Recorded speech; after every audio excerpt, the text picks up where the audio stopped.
Hi, this is Tracy Taylor with the Wasatch Taxpayers Association. We've decided to do interviews for school board candidates. There's 3 seats up, and it's a 5-member board. So those of you that have been complaining and very concerned about your property taxes, there's a pie chart up on our website with all this other documentation we're going to be talking about today up on our website, wasatchtaxpayersassociation.com. You can go see all of it. But this pie chart is showing that over 70% of your property taxes is going to the Wasatch School District. So that's why we felt it was a vital election. Today we have Randall Lund. He's seat F, I believe, the eastern side of Heber, and then goes clear up to Hideout around Jordanelle. Randall, why don't you tell us a little bit about yourself and then why you decided to run? Well, thank you for having me and for doing the service to the voters. You bet. I am a retired professor of German and education. I have a PhD in education, curriculum and instruction. And I've spent 30 years of my career training teachers at the university level.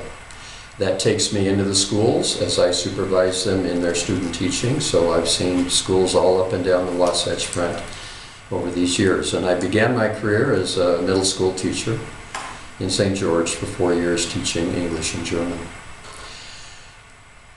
I have decided to run for the board because, having lived in the Valley for 10 years, I feel like I can bring a change to the board that is needed. I believe that the board members need to be accountable and responsible 100% to the people. That's the way our representative government works, our republic. The people are sovereign, and they vote us in with a job to do, and that job is to give them the best school district that we can for the money that's available. I think I'm qualified to do that because of the things that I mentioned about my background. But I also have the attitude of believing in this principle of being responsible to the people. A couple examples that I think are important to most people would be have a disciplined budget so that taxes ideally can go back down to acceptable levels to the people. And even though we're careful with our money, we can do better in some areas in teaching and learning. And again, my background gives me the understanding of how we can do that. And finally, I would say a lot of people are increasingly concerned about different social and political agendas being present in the school, and it gets into the school in different ways. Some come down from above, and some come maybe from individual personnel in the school.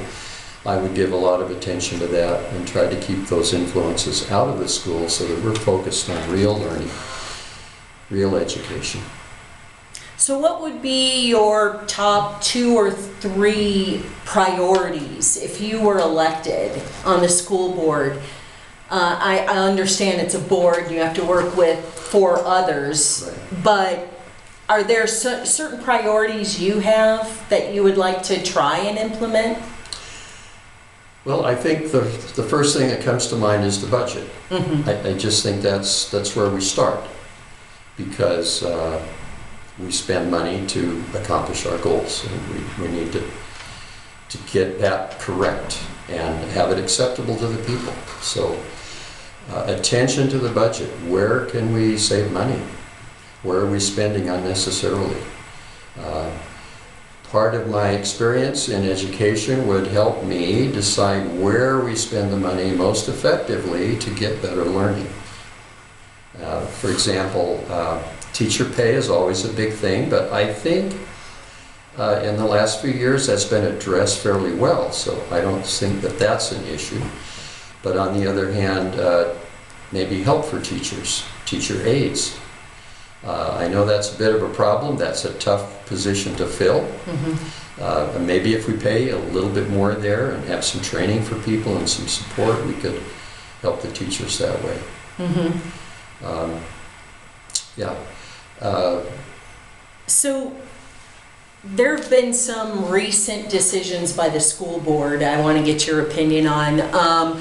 We had a 2019 bond election for the high school out in the Northfields, and then also it had Midway Elementary on there. But the voters voted it down 70%-ish. So, do you feel a lease revenue bond is the way to go in the future? It seems to be where they've decided this with 5 school board members and debted our community another $150 million for a 400,000 square foot new facility with multiple duplications of what we currently have at our high school with the football stadium and all the sports facilities over there too. So what are you hearing from your constituents, who I'm sure you've been hearing from, and what you're taking, if you get on the board, what is your message that you're sending to the board and to your constituents? Well, the lease revenue bond, it's in law, so it's legal to try that, but it's, I think, a slap in the face to the voters who voted the original bond down. As I said before, the people are sovereign. If they don't want to bond for a school, there shouldn't be one. Now, there's that provision in the law, and I don't know who found it. And it's becoming increasingly popular, I think, and this is alarming some legislators. And there was, it's so serious that there was an attempt to amend that law so that it's not going to be used as an end run around a failed bond vote. Right, around the voters. Yeah, around the voters. Take the voters out of the process. So it did not pass as some of us had hoped. There were lobbyists at the very end of that whole process that really cut it off at the knees. But I'm looking too for your opinions on it, your philosophy on it. Is that something that, as a board member, you wouldn't have any trouble doing? The lease revenue route, I would never try that. I've talked to scores, maybe hundreds of voters. Many of them are angry. That's the first thing they bring up is the new high school situation. They're angry about it. I've talked to other people who say, well, I'm glad that they went around the end because I think we needed it. And my answer to them is, well, you might be right, but the voters are sovereign. And we never had that discussion. To do it, and they weren't allowed to have a vote on the new version, the lease revenue bond. My position as a board member would be if we think as a board that we need a bond vote for whatever reason, usually a new school, right? We have to make the case to the people. We have to have our ducks in order. We have to present the truth.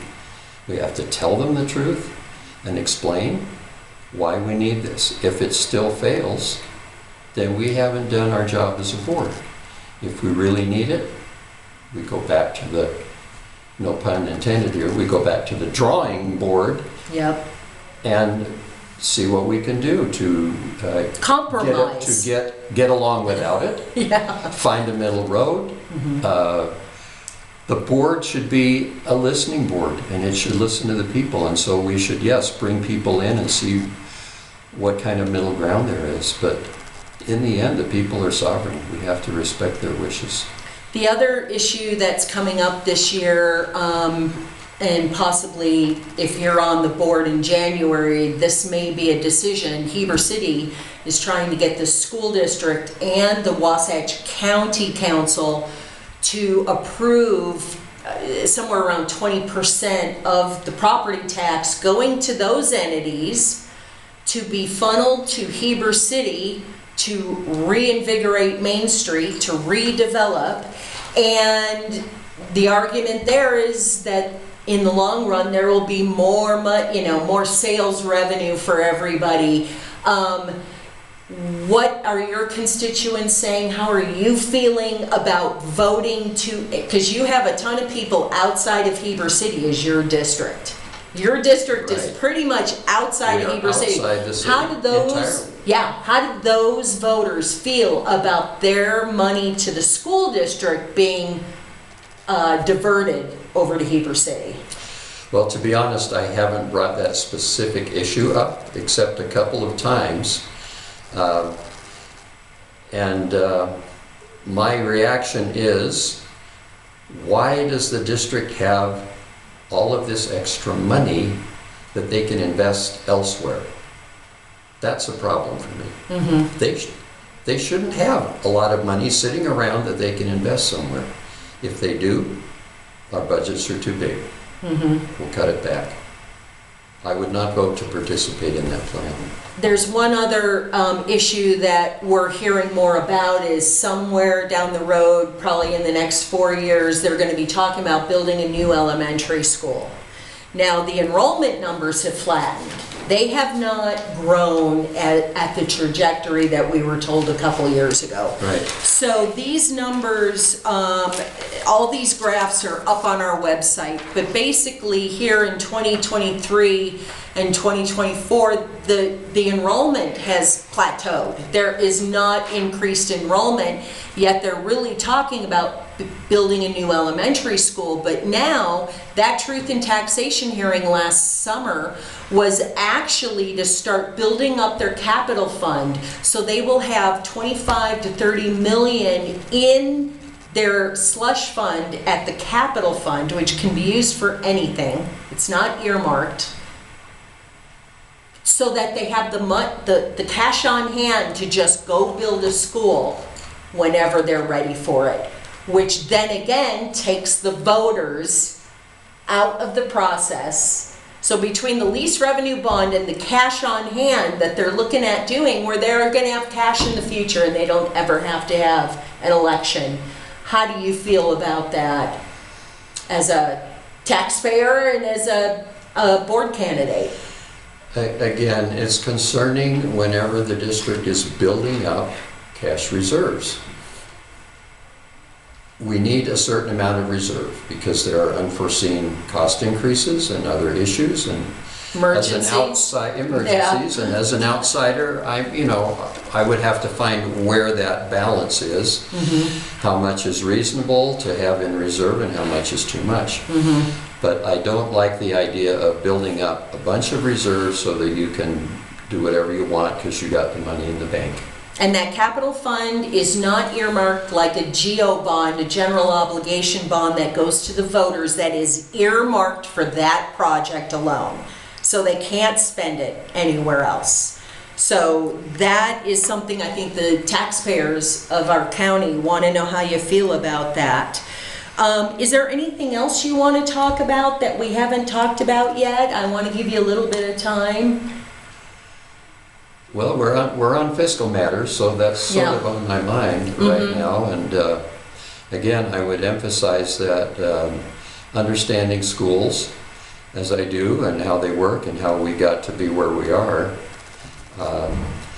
there are ways we can economize, and I'm certainly going to look for those.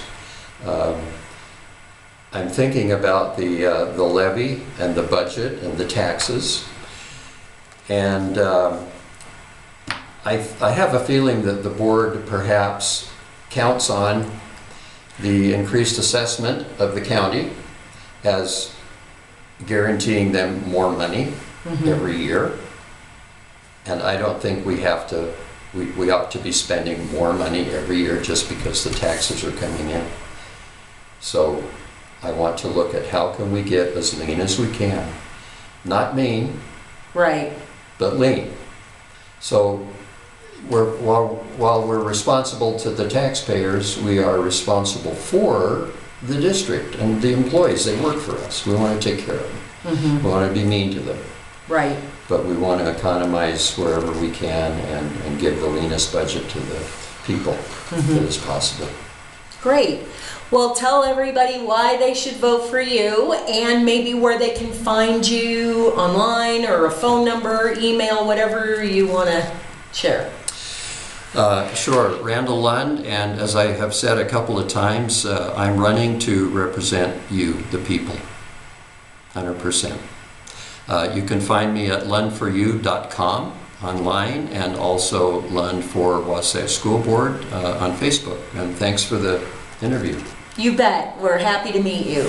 Thanks so much, and we'll have another interview here they'll all be online, posted together, and there will be supporting documentation on our website at wasatchtaxpayersassociation.com. Thanks.